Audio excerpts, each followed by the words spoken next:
Assalamualaikum warahmatullahi wabarakatuh. Apa kabar anak soleh dan solihah? Ibu harap kalian tetap sehat dan selalu berada dalam lindungan Allah Subhanahu wa Ta'ala. Amin, amin ya Rabbal 'Alamin.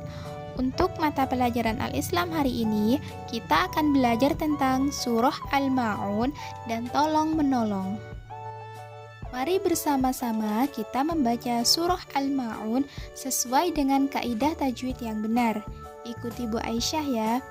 A'udzu billahi minasy syaithanir rajim.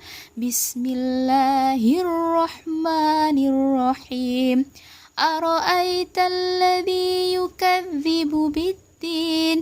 Fadzalikal ladzi yad'ul yatim.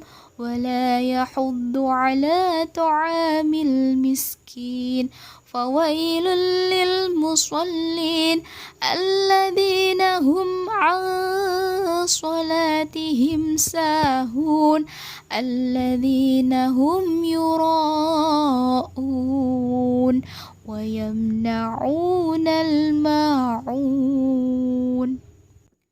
Artinya, tahukah kamu orang yang mendustakan agama? Itulah orang-orang yang menghardik anak yatim dan tidak menganjurkan memberi makan orang miskin. Maka celakalah bagi orang-orang yang sholat, yaitu orang yang lalai dalam sholatnya, orang-orang yang berbuat riya dan enggan menolong dengan barang yang berguna. Al-Ma'un artinya barang-barang yang berguna. Surah Al-Ma'un terdiri dari 7 ayat dan menempati urutan ke-107 dalam Al-Quran. Surah Al-Ma'un termasuk golongan surah Makkiyah. Dan surah Al-Ma'un turun setelah surah At-Takatsur. Surah Al-Ma'un berisi tentang sifat manusia yang dianggap sebagai pendusta agama, ancaman terhadap orang yang lalai dalam sholatnya dan berbuat riya dalam ibadah.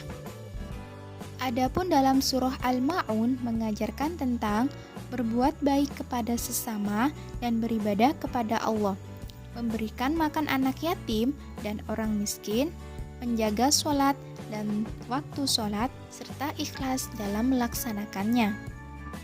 Selain berisi tentang anjuran, surah Al-Ma'un juga berisi tentang larangan.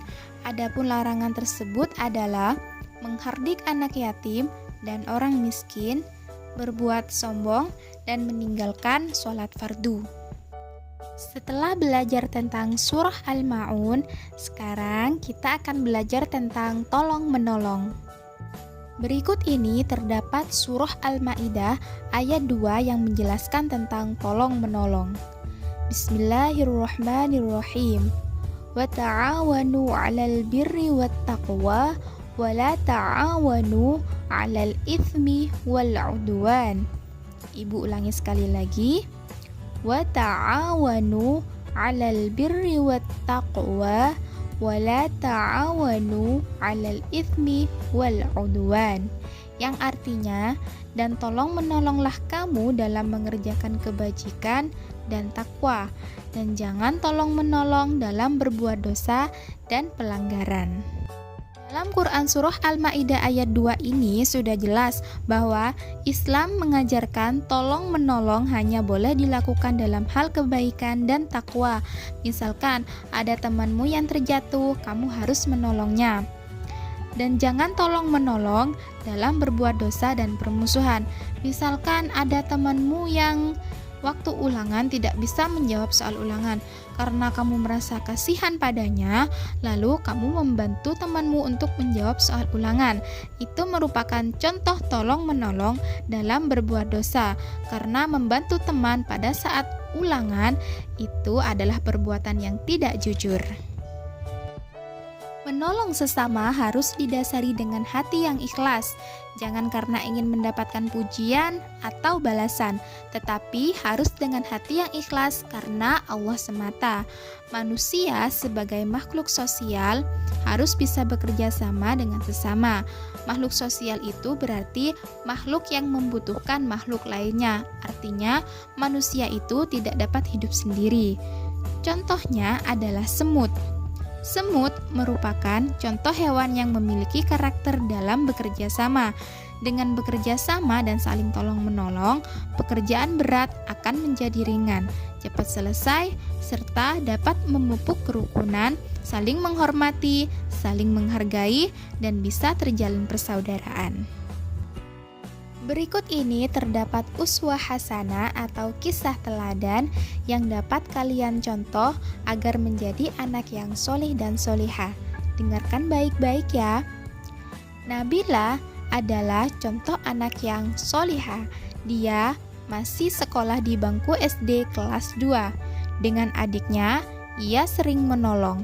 Dengan Umi dan abinya juga sering menolong. Setiap hari, ia menolong Umi mencuci piring dan menolong Abi mencuci mobil ketika hari Minggu. Cerita yang lain, Nabila pernah menjumpai pemulung kecil yang usianya lebih muda dari dia. Pemulung itu mengais-ngais tempat sampah sebuah restoran. Pemulung itu berharap dapat sisa-sisa makanan. Nabila memperhatikan wajah pemulung kecil itu. Nabila merasa sangat iba. Nabila merasa bersyukur karena nasibnya lebih baik dari pemulung kecil itu. Nabila anak yang cerdas. Nabila segera menolong anak kecil itu. Dia memberikan uang jajannya kepada pemulung kecil agar bisa membeli makanan. Sesampainya di rumah, Nabila menceritakan kejadian yang dilihat itu kepada Umi dan abinya. Umi dan abinya sangat bangga terhadap sikap Nabila. Oleh karena itu, kalian sebagai anak soleh dan solihah harus mencontoh sikap Nabila ya. Sekian pembelajaran Al-Islam hari ini. Terima kasih. Semoga apa yang Ibu sampaikan bisa bermanfaat untuk kalian dan kalian bisa mempraktekkan apa yang Ibu ajari hari ini ke dalam kehidupan sehari-hari.